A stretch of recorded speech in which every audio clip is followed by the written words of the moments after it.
ہو گیا ہے۔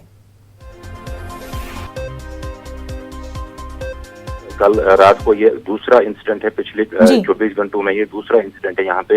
اس سے پہلے انسپیکٹر جو ہیں سی آئی ڈی کے انسپیکٹر پرویز احمد ڈار، ان کو یہاں پہ حملہ کیا گیا تھا کانی گام ایریا سائڈ سے۔ کل کا جو واقعہ پیش آیا ہے یہ حبہ قدل ایریا میں ایک دکاندار ہے، عمر احمد نام ہے اس کا، جمع سالہ یہ ہے، یہ نوجوان ہی ہے، یہ دکان چلاتا تھا وہاں پہ ریڈی میڈ گارمنٹس کی۔ تو اس پہ جو نامعلوم بندوق بردار ہے انہوں نے کل تابڑ توڑ گولیاں چلائی ہیں اس کے اوپر، تو جس کے نتیجے میں یہ شدید زخمی ہو گیا تھا اور اس کو زخمی حالت میں ہی ہاسپٹل لیا گیا تھا جہاں پہ اس کو مردہ قرار دیا گیا تھا۔ تو زال ڈگر کا یہ لڑکا ہے اور کافی غم و غصہ پایا جا رہا ہے اس علاقے میں۔ کافی ہم نے دیکھا کہ جو اس کے گھر والے ہیں کافی اس میں سوگ میں ہیں اس ٹائم، کیونکہ ایک جوان سالہ لڑکا تھا یہ۔ اور آئی جی پی نے بھی اس کے حوالے سے بیان دیا ہے کہ جو ملیٹنٹس ہیں وہ اس طرح کی کارروائیاں کر کے سویلینز کو مار کے ان کو مخبروں کا نام دے کے ان کو مارا جا رہا ہے۔ تو